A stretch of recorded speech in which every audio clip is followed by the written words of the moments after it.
History isn't only archived in museums or written in books. It lives in choices, in bodies, in what we keep and what we hide.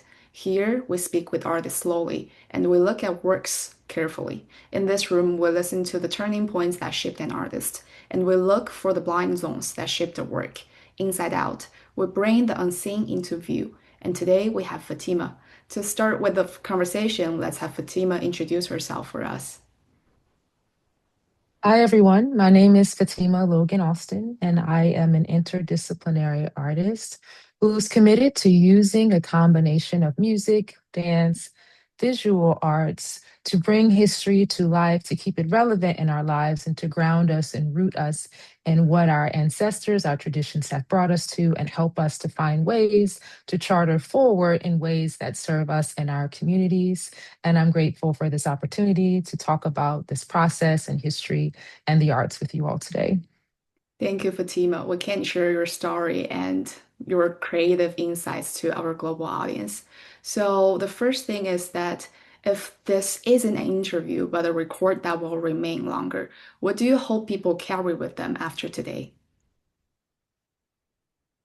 What I hope people will carry with them after today is first to create a concentration on the importance of the arts as a way for us to keep history alive within ourselves and our community, and what the value is for that in terms of our health, in terms of the way we interact with one another, and also in the terms of the way that we find ourselves grateful for what we have and are able to project forward with positivity. That's really touching. I already felt your spirit there. And let's start with the moment that shaped your way of seeing things. So before we talk about the work, I want to find the person who existed before the work, before you had a name for what you were doing. So looking back, was there a moment that quietly changed how you see the world? Hmm. So that is, I would say, a hard question because I think that there were scaffolding of moments Mhm. that brought me to this point of realization. But one that I will focus on now, because I think it is one that traces back pretty far and is very well rooted for me, is how dance would be used in my family gatherings as a way to bridge intergenerational gaps, as a way to help us understand where our family has come from and where we are going, and to see how ideas, how people have handled relationships or jobs or school or whatever it is with dance in different ways, where they'll say, hey, I'm going to show you the dance that we used to do. You show me the dance that you're doing. And so it became a place of understanding. And I think that point, although there were many memories that were scaffolded after that, that point was very fundamental about how dance is beautiful to see, it's beautiful to do, but it's also very functional. hmm And in that moment, or you said there's multiple moment happened, what did you learn and what did you lose? I think one of the things that I lost maybe was a good thing to lose. What I lost was the idea that my way of seeing the world was the only way, Mm-hmm. right? Like sometimes we see things through our eyes and that becomes our reality. Mm-hmm. And that is a part of the story, but there are multiple truths that can coexist. And I lost this idea that my way of seeing is the only way. Mm-hmm. And what I gained is that I can have really exciting, positive experiences if I'm willing to practice empathy and see through others' lenses.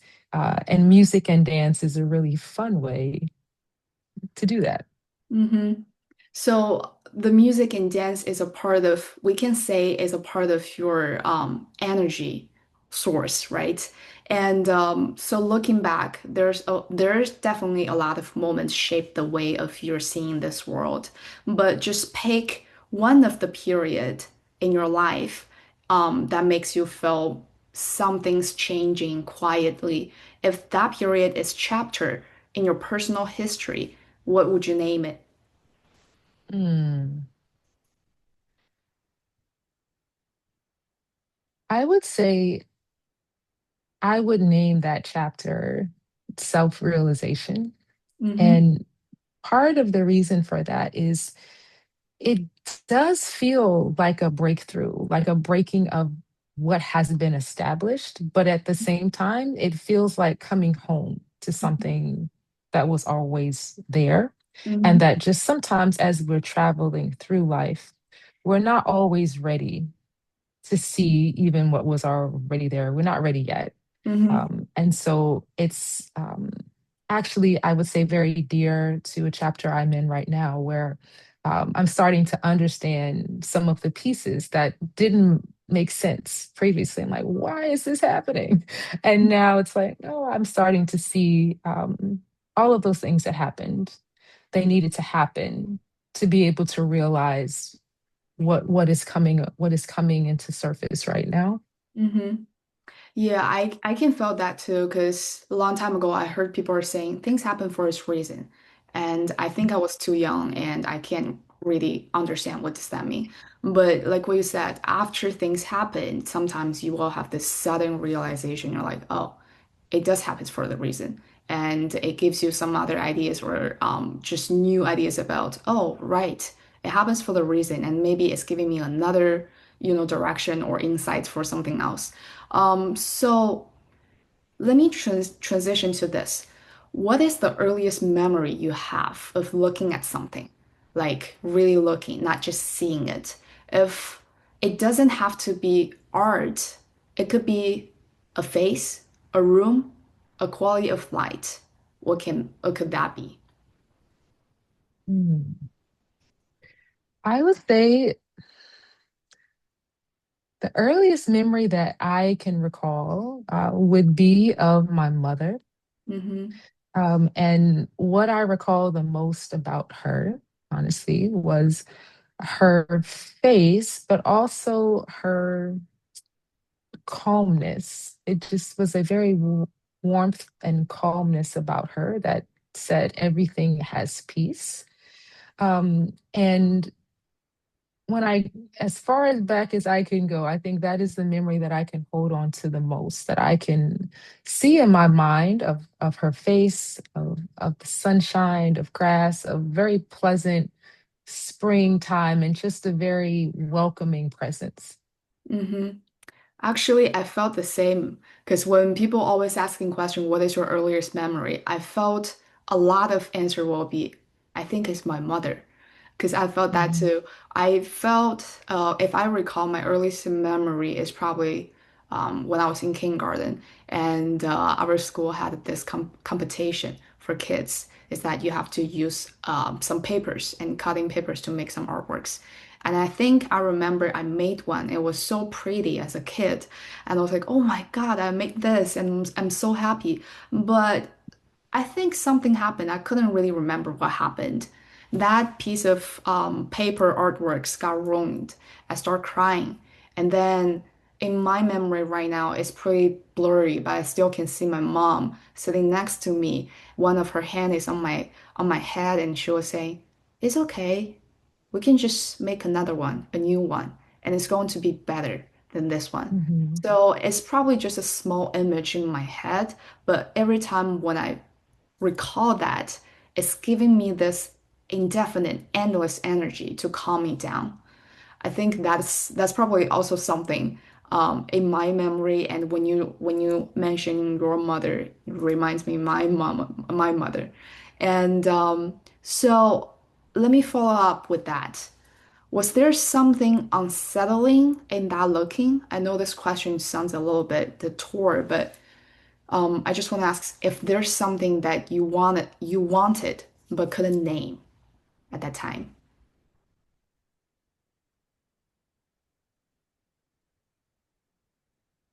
Uh, right now, what I will say is I remember Hmm. in the memory being discontented about something. Hmm. Unfortunately, I can't really remember what the events were that occurred that made me feel discontent. I can remember the feeling. Hmm. And the reason I can remember the feeling is because I can remember her presence and Hmm. how that interaction changed the feeling. So I Mhm. remember the change. Now, I was little, so I don't know. It probably was something minor. I don't know. I couldn't find something. I didn't get something I wanted. Mhm. I'm not really sure what it was. I'm sure it was somewhat minor. But I will say that the feeling had to do with something um, that felt missing, absent, longing, something that felt incomplete. Mhm. And her presence, her reaction, helped me transition back to a place of being complete and kind of let me know whatever it was that I wanted, didn't have, was missing, Mhm. was not really the source of my discontentment. Because if it was, right, her presence, her reaction couldn't have changed that. So she helped me experience, like really thinking, what is it that I really want? Mhm. And I found out it's not really a thing sometimes. Sometimes it's something that can't be touched. But I definitely felt a shift from something that I wanted and did not have, a place of discontentment, to realizing there could be a shift and I can have contentment without whatever that thing was that I can't even remember what it was now anyway. Mhm.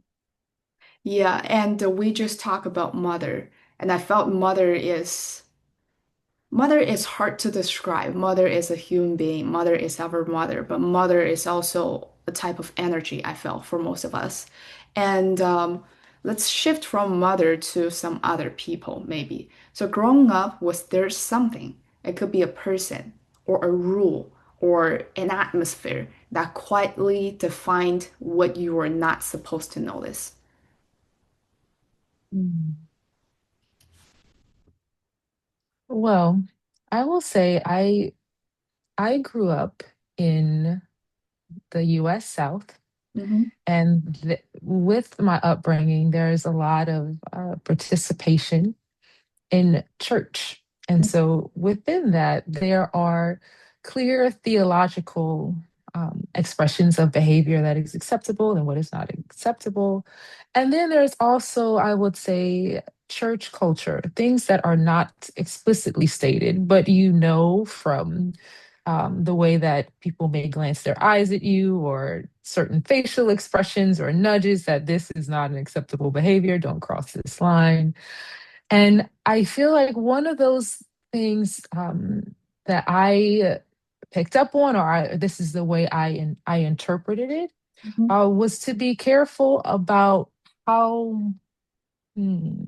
How you express your emotions, how you express your feelings about things. Be very careful of the timing of that, of the context, of the environment. And it wasn't necessarily explicitly said, these are the rules, don't do these things. But they were modeled. And then when um, you would see examples demonstrated, you could tell in the nonverbal body language response that, okay, this is not something that is desirable, in terms of actions. So when did you start noticing those rules? I will say it was very, very early because um, part of I think my journey as an artist has been to kind of think about how much of those rules are serving us and how much of those rules are limiting our ability to really be humane with one another, to be just real Mhm. with one another. Um, I mean, I will say I definitely felt a sense of that very much established by kindergarten. Mhm. And kindergarten is an interesting time. Like, I feel like there are some people who should revisit kindergarten because there's so much that you learn about interacting with people and who you are and kind of your direction. Um, but definitely an expectation of like what it is I want to do, right? How cheerful I want to be with people, but then kind of this is the acceptable way that we interact with one another. So I Mhm. would say very, very early. And I think that young people, when I say young people, I mean really little people too. Sometimes it's not as much attention that's given to how much they actually learn and how much they pick up with this nonverbal kind of communication very early, and how those interpretations of rules can become very fundamental for us. Mhm. Yeah, I kind of felt the same, but from another different cultural background. So in our culture, sometimes or oftentimes expressing your own emotions or your feeling is something that not appropriate. So from when we are really young, no matter when we're in kindergarten or elementary school or even your parents' education, we're also taught that if you felt something, swallow it. So I think Mhm. that actually shaped a part of Chinese people that if we felt something, sometimes we might feel angry or we felt upset, but we tend to not, express it out. We tend to swallow it. And that is something that I felt it shaped a part of our personality. And also that just made me feel a big conflict when I just arrived in the States. Because I felt some of the people here, they're willing to express themselves. And then I think one day, I remember one day, one of my old friend here, she said, it's okay to be vulnerable. And I think just that one sentence made me feel, wow, that is okay. That is okay that I can be myself. That is okay that I can feel sad, and that is okay I can just be vulnerable. So when you were saying that, I do feel that sometimes all these nonverbal communication or nonverbal expressions that we felt, but it's just like small seeds in our heart, and Mhm. sometimes it's slowly growing up, but you can't even tell what is it. And so from there, let's transition to next. So was there a moment when you felt two lives in front of you and you took the one that was harder to explain to other people? Absolutely. Absolutely. I will say in high school, I went to a magnet high school. And so this is one that, you apply, you take all of these tests, Mhm. and they had a real emphasis on college preparation. Mhm. Everyone's going to go to college, right? And so generally with that, that comes an expectation of either a career in STEM or in medicine or law, not immediately dance, right? So that was not necessarily the curriculum that was emphasized. But I decided for me that a life within the arts and also um, involved with community engagement, education, and um, also I will say, in some sense, a type of healing, and I don't necessarily mean healing as in providing medical care, but healing of minds, healing of hearts, healing of broken dreams and inspiration, like that type of place. Mhm. I found it very difficult in a sense because there's not always a clear path to how you can show up authentically in those places because even though within the arts there are places to be expressive, there are also avenues that are ingrained that are expected if you're going to find success as an artist, right? So, no offense to Broadway, but you're going to be on Broadway or you're going to be in this company. And so, even with this very creative path, there are still expectations. And so, how do you navigate family expectations? People have poured into you, right? They've poured their resources into you following a certain pathway as success. And then you're saying, well, I think that this is success, but I can't show you what it is yet because I haven't gotten there yet. And I'm still sort of unfolding it. So I found it a pathway I wanted to follow. It is a pathway that still has been laden with a lot of academic investment, a lot of academic practice, but just in a way that I would say was not quite clear. And so sometimes when the pathway is not very clear, it can create hesitation because um, it requires listening the whole time, like as it unfolds, and a lot of adaptability. But I'm really glad that I took that path. Wow. So did you tell anyone at that moment, or did you carry that choice along for a long time? Oh, I blabbered this choice the whole time, and I think a lot of people the response. And I understand where they're coming from because it is a difficult path. A lot of folks said, well, how are you going to do that? What do you mean you're going to do that? You should do that for a little while and then, you should really get yourself together and do, forgive the phrase, a real job. You should do that until you get it out of your system and then come back to your senses and do this. But I will say it was an interesting process of like listening to yourself and saying, well, I keep saying that this is what I want to do and I keep stepping in this path. Maybe this is just the path that I'm going to go on. Um, I think it may have been simpler if I kept it to myself, but no, I talked about it the whole time. Hmm. Yeah, so in that turning point, what did you lose that had nothing to do with career or money? I mean, a kind of permission. Let's think about permission. The permission to not have to think about certain things. Mm.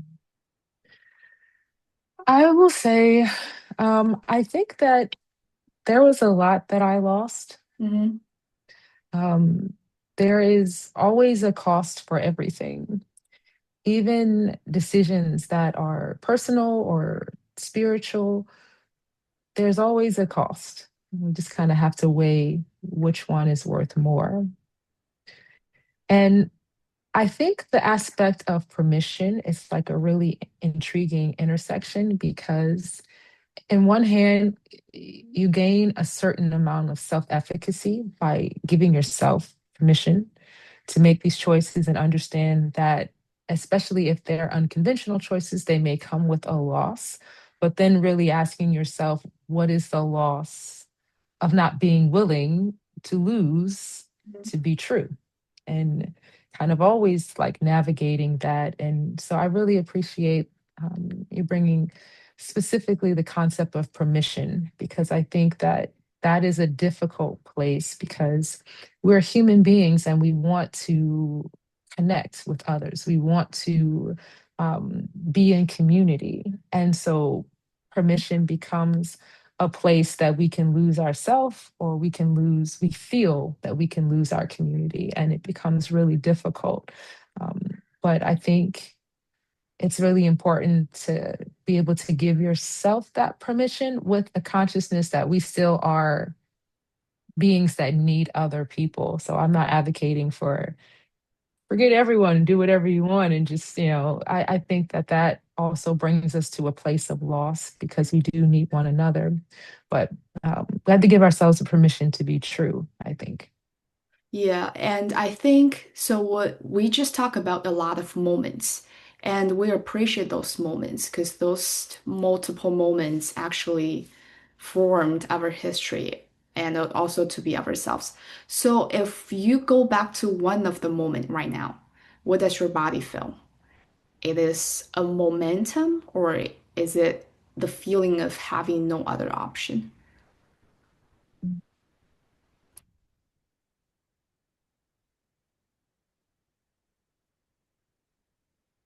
I I would say right now, if I go back to that moment that I referenced in terms of thinking about permission, um, I would say no other option. And the reason I say no other option is because even though I think we always have choice, without really standing at a place that can make us lose, um, we're not really able to see. And so sometimes if we fall, at least for me, if I fall into momentum, I am I am sometimes not giving myself the permission to really stop and choose. So I think for me, it's like this is the point where I need to choose and not follow the momentum. I think that it's really complicated for me to answer this because I do think there is something about momentum that puts you in position, puts you in the right position. But I do think that sometimes the what is really distinguishing is that you realize you have no other choice but to make a choice right now. You have to kind of make a choice.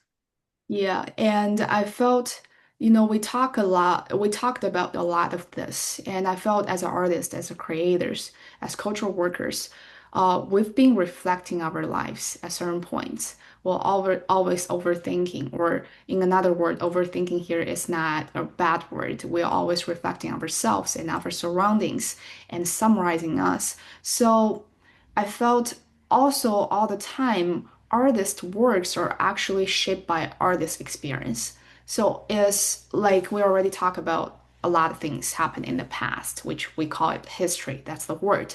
So if one of that history period still there and it already happened, do you think one of those historical moment in your life is living in your work today? Like not as a subject matter, but as a rhythm, a reflex, something you only catch in yourself sometimes.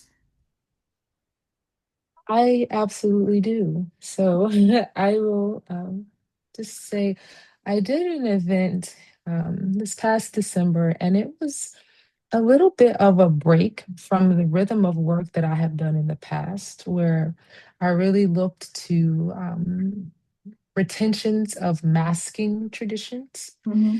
And it was very different for me. It's not something I had done a lot, but at the same time, it was reminiscent of a rhythm of reclaiming legacy. And one of the statements that came up was like, well,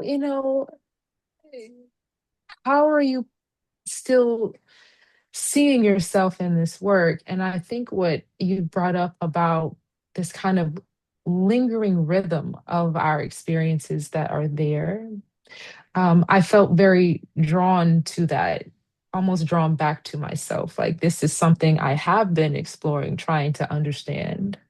And I'm coming back to this place and I'm finding a new level of understanding. And so I do think that in the process of being an artist and the process of being a creator, as we're developing our own understanding, sometimes that sort of draws us back in a pattern to places that we thought we left or that we started to develop. And for time, for whatever reason, we didn't finish.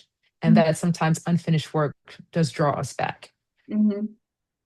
And is there a language, a relationship, a specific smell or color from where you grew up that you keep trying to reconstruct in the work or escape from, or both? Mm. So, one of the scents that I always associate with my mother is the scent of honeysuckle. Honeysuckle is one scent that brings me a lot of just calm, and I think it's also beautiful because um, it's so floral, but it's also so common, so familiar. It's not, how do I say, very expensive to come across, but it's a very natural, pleasant place. And that is something I am interested in my work. Not to say that those things that are um, viewed by society as very expensive aren't beautiful, but it is to say that all of those things that are in creation have their place of beauty, and Mm-hmm. that we should be really mindful about overlooking the everyday beautiful too. So Yeah. I do think that that comes back in a lot of my work. Hmm. And so that actually reminds me one of the artists we interviewed before. He talked about something in his, teenager life because he was growing up in a village in China, and there was a lot of dirt in his village, in his Mm, hometown. So he grown up playing those dirt, putting some water with those dirt, and it becomes mud. And he always playing with those mud, dirt, water. So nowadays, in his practice, in all his work, he's also a movement based practitioner. He produces a lot of experimental body based work. We can see a really distinct element from all his work, which is earth. Earth, mud, mhm. dirt. And when he talked about that, he suddenly realized, he said, yeah, I grown up in a village. I always like playing with dirt, earth, mud. Oh, wait a minute. I think that's probably the reason why I love to use dirt, earth, mud in my own work. And he just felt at that moment there was a lot of goosebumps. And I felt that's probably one of the thing for artists, for ourselves, sometimes we might overlook, like what you said, right? We overlook the daily beauty, the daily life, but somehow it's actually like small seed in our mind and growing up to a tree, and unconsciously sometimes we will use those overlooked element in our work. And I think that's the one of the beauty to being an artist and to create works. And yeah, so from there, I'm still interested about your personal history. So let's say if your childhood or early life was a room, what's the most prominent thing in it? Is there a version of that thing in your work, in your creation, in your writing, in your practice, in your research now? Mhm. Um, well, if I were to think about the memory as being in a room, um, the first thing I would say, I would describe the room as having walls that are wooden and that has uh, natural light through stained glass. So there are multiple colors that are coming in. I would describe the room as being very open with space. I liked to play in rooms that had a clear floor, not a lot of items, Mhm, and a mirror. And so I think the item in the room that comes up the most in my work would be the mirror, and not because I'm self absorbed and looking at myself, but I do think that the mirror is an interesting place for us to reflect on who we are, those who came before us that helped us to be here, and then to kind of think forward where we want to be. So I think it's a place of multiple time connections. mhm, And that's something that I am very intrigued with in my work. What traditions am I bringing forward? What traditions hold me? And mhm, then what are those traditions that will hold those who come after me? mhm, And so that's why I would say that element is something that would have been in my room as a child that I mhm, think really is an access point for how I work as an artist now. mhm. Yeah, and still back to those moments we talk about, a lot of moments. Just think of one moment in your mind right now. Let's say that one time period.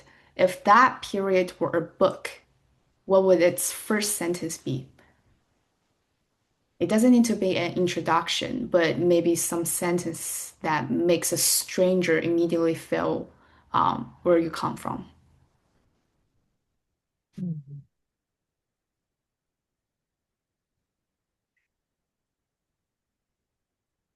So I think for now, the first sentence would be, Hmm. "You have been here before." And the reason that I choose that sentence is I think that some of what we carry with us as seeds are, the nonverbal communication that we talked about, but also the words that we've heard, like when your mother said, "Don't worry, you can make another one that's even better." Um, these layers of communication of ideas, I think they hold us in places so that when we walk into spaces, it's not just us, right? It's all of these memories, all of these thoughts, right? And so when you're in these places that seem new, you've kind of been there before, right? And it's always an opportunity to connect, to see, and to choose again, right? To choose yourself again. So I think the first sentence would be, "You have been here before." Hmm. Um, and I think that part of me was like, that's a very strange sentence to open a book. But I think that one of the things for that is that what I also associate with the memory in that room is a place of comfort. This is a place I can go to reconnect. You've been here before. This is familiar to you. This is rooted for you. Hmm. And also, I felt when you were saying that sentence, I felt there's a calling from somewhere. It could be an energy, or it could be another yourself in another dimension, but always watching you, guiding you, care about you. That's how I felt when you were saying that sentence. I felt it's just so powerful, but gentle, but also subtle. But it's just so powerful that I can't even find word to describe it, but it just reminds me or made me feel there's another you there, out there, always there, supporting you, care about you. And so we talk about, our mother and ourselves and small, younger ourselves. And now I want to know about, you know, is there someone else from your personal history? It could be one of your mentor. It could be one of your neighbor. It could be one of the important figure, or none of them. But just someone you met once and never again. Those people, or one of them said one thing or did one thing you will never put down. Okay. So I will say this was last fall. I Mhm, was on the 3 train mhm, and I was headed to a gallery performance of a mentor of mine. And for some reason, I was standing. There actually were seats, but I was standing up on the train. And there was a elder woman who came up to me, and I thought maybe she wanted to sit, so I backed away from the pole to let her pass. But she said, I don't want to sit. I came over here to talk to you. I wanted to stand up and tell you um, how I am honored to be in your presence and how you are the strength of many ancestors. Now that took me back. I'm like, I don't believe this lady is saying this to me. She must have picked the wrong person on the train. And she said, what you have in your determination will serve you. And this conversation has held me in a place of, I will say, faith when things were going pretty crazy. Okay, schedules crazy, things were not what they were expected. And I thought to myself, why did this woman stop by me, of all people, on the train this mhm. day and say such a positive statement to me? I felt very unworthy of her statement. But I will never forget it because as much as I did feel unworthy, I also felt very grateful. And then I felt like I had a responsibility to this beautiful elder who stopped to say something very kind to me on the train. So um, I never saw her again, um, but I definitely hold on to that, especially when the days get tough here. Yeah. I actually had a really similar experience a long time ago. So I think that was when I was 17 and, teenager and super overwhelmed with the life. And I was like, okay, should I, I was making a big decision at that time because I was thinking, oh, should I just leave my country and starting a new life in the Mhm. States? I was planning on that. I was thinking about that. And I think I was in Beijing at that time. That was 2017. And I think I was almost to become adult, 18 years old, but I was still late 17. And then I think I couldn't remember what was that and when was that, but it was a winter. I remember that I was on the train, still subway in Beijing, and I get out from the subway station. I think that station was actually a big temple in Beijing, so there's a lot of people, they're doing astrology, that kind of things, traditional Chinese astrology. They're trying to calculate your destiny, and my mom always Mhm. told me, don't believe that you have to control your own life. You can write down your life. You can change your life. Don't believe that. And I was like, okay. Mhm. So there's a lot of people doing that. And I walked out from the train station. I think I was just trying to have fun that day. So I went to that temple. There was a lady I remember. She was wearing a beanie with scarf. Apparently that's winter. And she came to me randomly, all of a sudden. She said, young lady, do you want to have a moment with me? I was super scared. That was a stranger. I thought she was Mhm. going to do something. I was like, no, I'm actually going there. I was super nervous. And she said, calm down. Um, no matter what you're doing right now, no matter what is in your mind right now, remember these two sentences. And I was like, okay. And she said, first, do not hesitate to make your decision. I was like, okay. And second, she said, be bold. And I was like, okay. And in that moment, I had a similar thought with you. I was like, do I need to believe you? But after that, she just walked away. So Hmm. that moment doesn't make me feel, oh, I have to be really nervous and cautious about this person anymore. I was just like, okay. But after she turned away and walked away from me, I was staring at her back, and I was like, be bold and don't be hesitant to make my decision. What does that mean? And I didn't get it. But then there was a lot of moment after that. I have to make decisions for myself. I have to make decision, about my family because leaving my family behind me and going to a new country, starting a new life, that's a huge decision for a 17-year-old girl. And then that person's two sentences just jump back in my mind. Don't hesitate to make your Hmm. decision and be bold. And I'm like, wow. So I never met her again. I thought she was probably just someone trying to catch me and doing astrology for me, making some money. Hmm. But maybe that was her intention, but she didn't push me. She left. But those two sentences still stuck in my mind all the time when I'm making big decisions. So that's something when you were saying that lady, I thought about this lady. It was, life, such coincidence. But sometimes you met the strangers, they turned back, they left you, and you walked at their back. But the thing that they said will always come back to you. I felt that's just so powerful. That's meaning for the life, maybe at some point. Hmm. Yeah, I agree. I think that that's also like really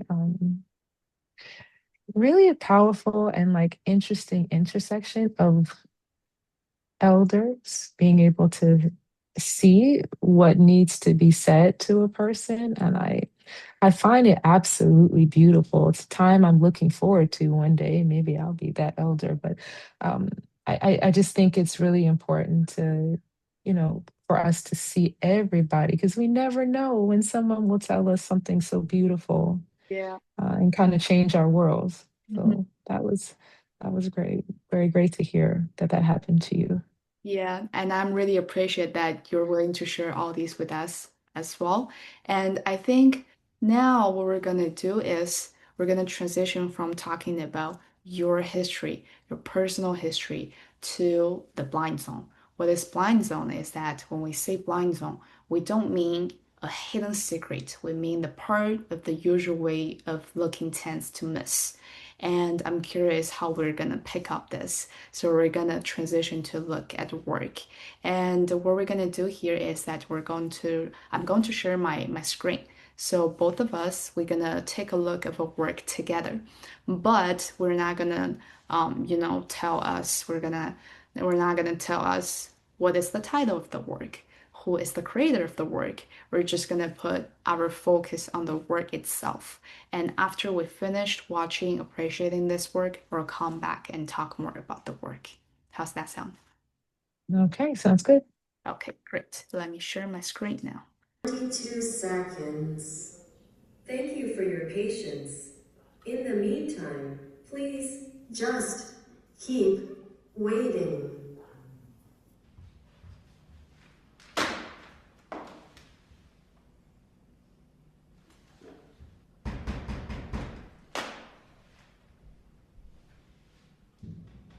They tell me there's this thing that happens.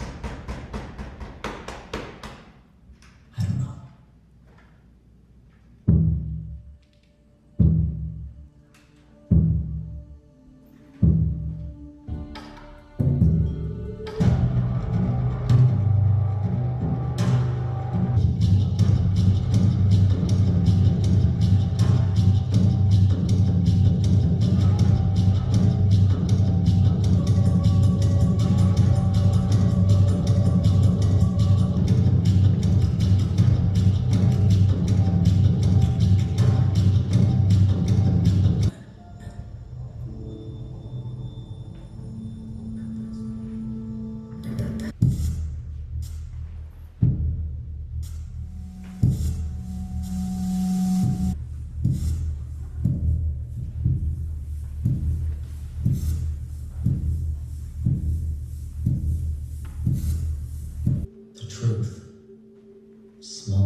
So Right? hopefully we got that one.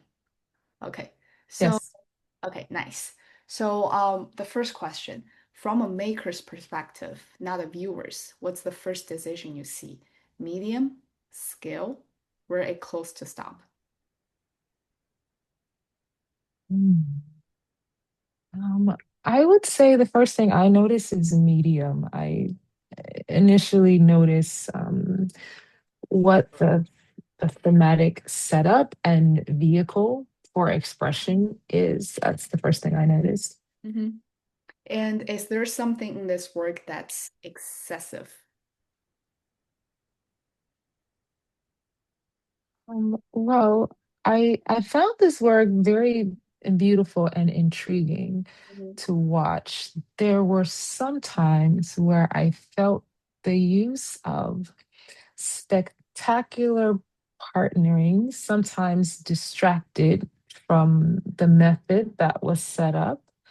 And I felt as if it was an offering that may add to an experience of an audience viewer to say, this is dance, this is the beautiful range of skill in dance. Mhm. But with what was also happening structurally in the space, which I thought was used extremely creatively, especially with the light from the bathroom, the table, the chairs, sometimes I felt that that place distracted me from seeing the other thematic pieces and how they were positioned in the space because it would draw my attention.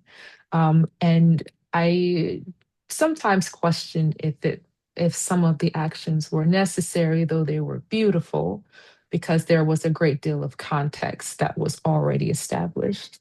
Hmm. And I think that's actually a really, hot topic, or it's always a question for creators, for makers, is that how we balance the technique and the real expression. And I found out actually that topic is being, debated a lot recently in dance, or it's always in dance, right? We say and we ask, we question, is this technique necessary here, or are you just trying to show off the technique? We're not trying to offense, like offend the creator, but we're just trying to analyze the work itself. Sometimes I also found that, for example, in China, some of my Chinese friends, they're also creators, they're choreographers, they're directors, and they've been criticizing the technique usage, the amount of technique usage in Chinese classical dance, also just because of the whole training system in China. We evaluate technique more than dance itself. We trained, even the training program, you can see that the technique classes are way more than dance itself. So I felt that's definitely a topic we can dive in there. But right now, like you just mentioned the bathroom, I was looking at the bathroom as well. I felt the creator themselves, they're pretty smart using a site-specific element, even though it's in an indoor, in a venue, in a theater space, but still they use that bathroom there. Maybe the bathroom's supposed to be um, covered by a curtain, but they used it. It somehow drove my attention or my eye to look what is happening in the bathroom. So I want to know about you. What's your thinking for that? So is this work trying to control where you look? What technique is using from your own perspective as a creator? Is it working if they're using some technique? Yeah, I was very intrigued by the choice to use the bathroom and the lighting, and also the context that was set up in the audio about the call and waiting and what you do Mhm. in waiting. I felt that it was a very effective choice because it expands our understanding of what is a stage space, what is a performance space, and how we can, as artists, how creators can challenge. Um, Conventional thinking on what those spaces should look like and the limitations of that. So I found that choice extremely intriguing. I also found it intriguing as a point of entry and surprise, as an alternative to a traditional kind of wing curtain entrance and exit, and a very creative way to use diverse performance spaces in the city. So I was very intrigued by that technique, and I thought it was a very effective way to um, explore different ways of entrances, exits, surprise, anticipation, and expectation in performance. Hmm. And if you were the maker of this piece, what question would you least want to be asked about it? Mm. I think. The question I would want least to be asked about it is why did I make the choices that I made about casting or costuming? I would prefer to have choices um, questioned about the theme and the movement vocabulary, the music choice, not things such as that. That's what I would want to be asked least about. Hmm. And is there a detail you'd consider essential that's almost visually invisible in this piece? And is that invisibility an accident or a choice? Um, I thought that the use of light and negative space, the arrangement of space between dancers, and when movement patterns were happening was very effective. I think that sometimes how important the space that we choose not to use is sometimes underestimated, but I felt like it was um, attended to with a great sense of care here that really helped me to see um, multiple lines of movement simultaneously. Sometimes without that attention, those lines can compete for kind of center space. So I felt like that was something that can be invisible, but it's also very, very important that it's there so that you actually can see what is clearly presented.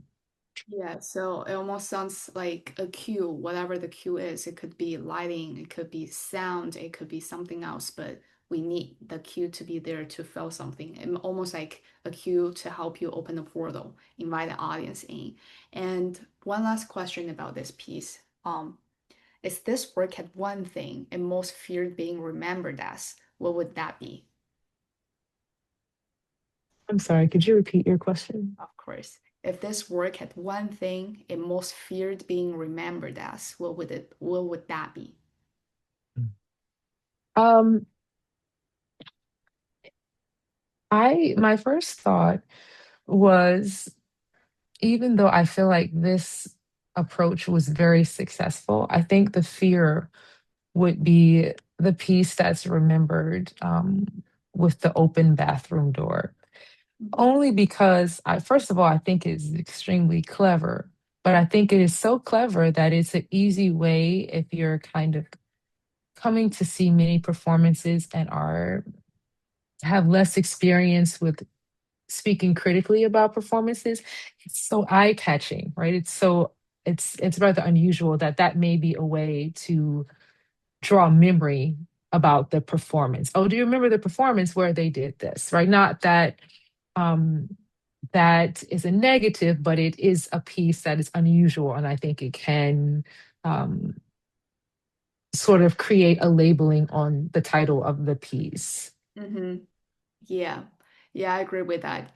So we just practiced a way of looking without an author, without the creator, without the maker, all those information.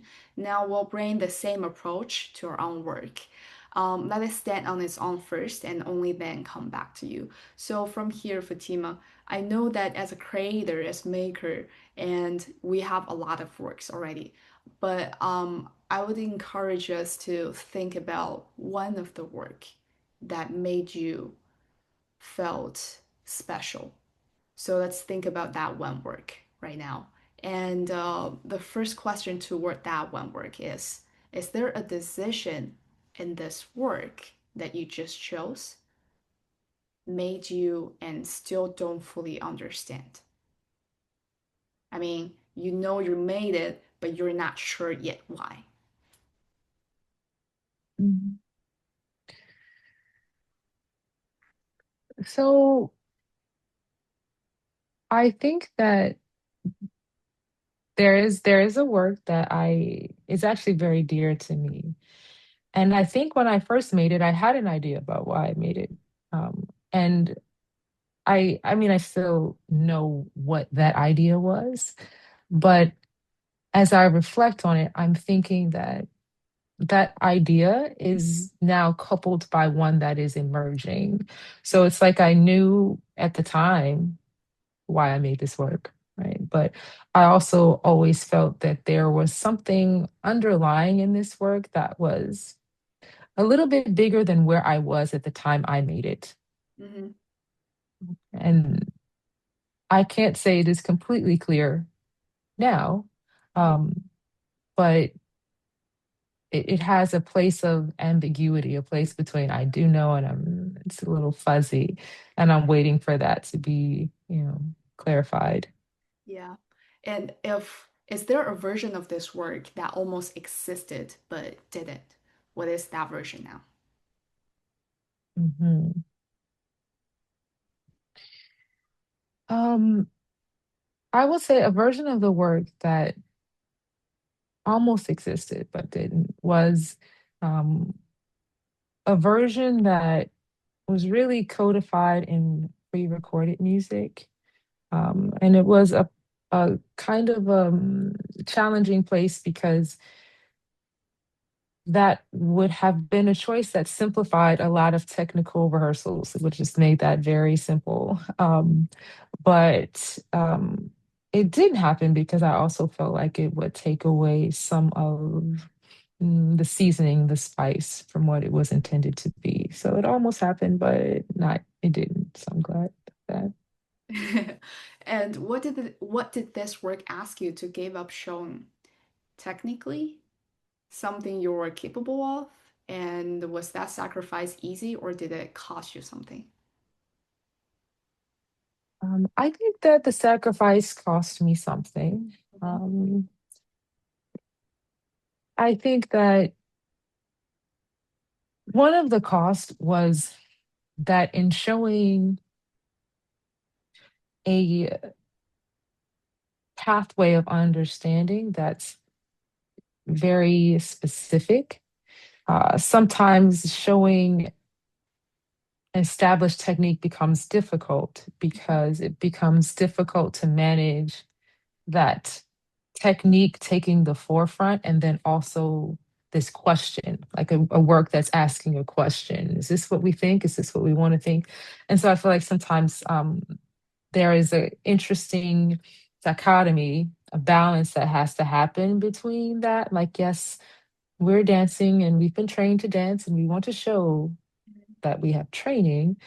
And we're also trying to think about, explore, ask questions that are a little bit different. And sometimes there is a concern about whether the audience will see that or if something else will be seen and kind of how much of that to use. So I chose to focus on the question as primary, and I think that that sometimes can create a challenge for how much of the technique is shown, and it could be viewed by some as a loss. Yeah. And after this work was finished, did it change how you approach the next thing? What specifically shifted?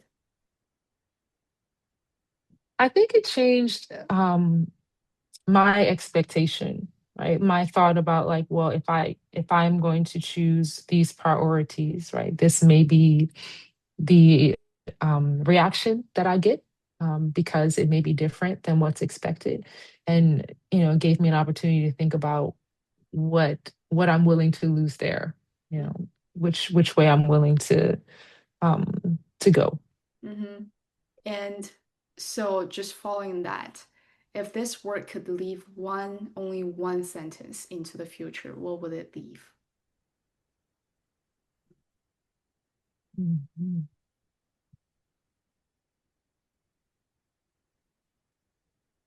I think the sentence that it would leave would be a question to ask those who view and those who experience the work. Um, where do you choose to put your truth? Where are you really? Who are you really going to be? I think that would be the question that I would leave Mm-hmm. with the work. Yeah. Yeah. And so, we've talked a lot and we've covered a lot, but right now, let's before we close, how do you feel right now? Oh, I feel great. I feel like I should go to the studio and And I should dance out some of the memories and the questions and thoughts that came up in this conversation. Mhm. And is there anything we touched that you want to sit with for a moment? Oh, yes, I want to sit with sunshine and honeysuckle. That's not happening right now seasonally. I hope it will, but really also like just thinking, being reminded of the impact of what we experience in our senses and how that shows up in our work. I think that's a piece that I want to sit with from this conversation. Wow, that's wow. Yeah, I want to sit under the sunset too. So, is there something you said today that you've never said quiet that way before, even if you're thought it for years, but it came out differently just now?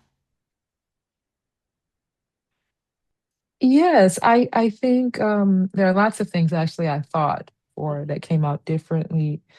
Um, but I think the piece about like what I would want to leave um, for people to witness, dancers, artists, audiences, came out differently. I think in the past I had a more definitive Mhm. result, and I am identifying more that I really am more interested in people having an opportunity to investigate, question, and spend some time with that question for themselves to make that, to make that authentic choice. And so I think kind of shifting from a statement to a question for Yeah. the audience, came from this.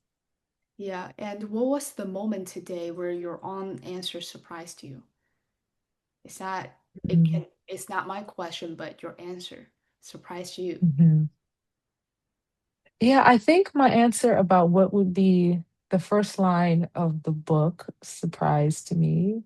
Um, that would be what I would choose, but I will say I didn't necessarily think I would have initially phrased it like that. But then after I did, I said, yeah, that's true to me. Yeah, and that sentence is really powerful. I'm still recalling it. And then that's circling back to the work from year on and the work you just made, the work we just talked about. So can you tell us now what's the work's title? I'm sorry, the work that I viewed. Your own work, the work we just talked about, the work you chose. Oh, sure. I'm sorry. The title of that work is The Pearl. The pearl. That's beautiful. Mhm. And so let's say if someone studies your work 50 years from now and finds this conversation, what will it tell them that you didn't plan to tell them? Well, I hope that what it will tell them is that life is complex, but we can find a way to show up true. We can show up true as ourselves, as artists and people, and we can we can be true, and that is enough. Hmm. And when you're saying true, this word it actually reminds me your company, truth, the word. So who do you most want to send today's conversation to? A specific person or a specific kind of situation? I would say a specific type of situation. One of the reasons that our company is called Threads of Truth is that I think that there is a great deal of beauty in the diverse ways that human beings around the world show up, and that we can value that, and that one truth doesn't cancel another, right? All these people can be beautiful and I can be beautiful, and it could all happen at the same time. And so that's why I send this work to situations, not individual people, but just hoping that we can find a way to appreciate the brilliance and the intelligence and the beauty that exists amongst all of us. Hmm. And let's say if your work is still being seen in 50 years, will what you said today help people understand it or make it harder to understand? Which would you prefer? I would prefer that it would help them to understand it. Mm-hmm. One of my biggest goals is to, when audiences, witnesses leave, that they understand, that they understand. Mm-hmm. And at the end, there's an interesting question. So let's name this episode. If this episode has a title, what would you call it? Mhm. Episode about you.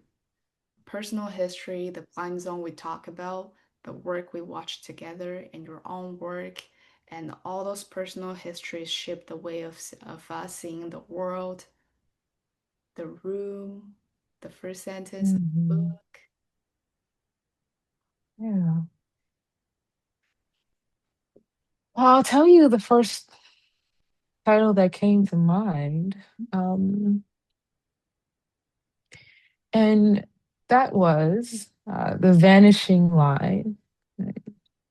um, unveiling the truth in the past and the present and the future. Because I feel like we talked about memories, Mhm. and with that, those memories set up, as you said, a seed for developing the work now, and then hoping that in the future that it will be effective. And so kind of the lines that distinguish those places, hopefully they'll vanish and it'll just be exactly what it's supposed to be. Mhm. So vanishing line. That's so Yes. poetic. Yes, and we'll name this episode as the way you want. And so I think we're ending here because we talk a lot, we covered a lot. We dive deeper into the artists themselves, and we listen the history. We recall the memories and we talk about the work. So today we really appreciate that we have Fatima with us. And Fatima, do you have any last word to tell us? Just want to say thank you. It's been a pleasure. Um, and thank you for having me. That's all. Of course, it's our honor too. And that's it. We'll see you next time.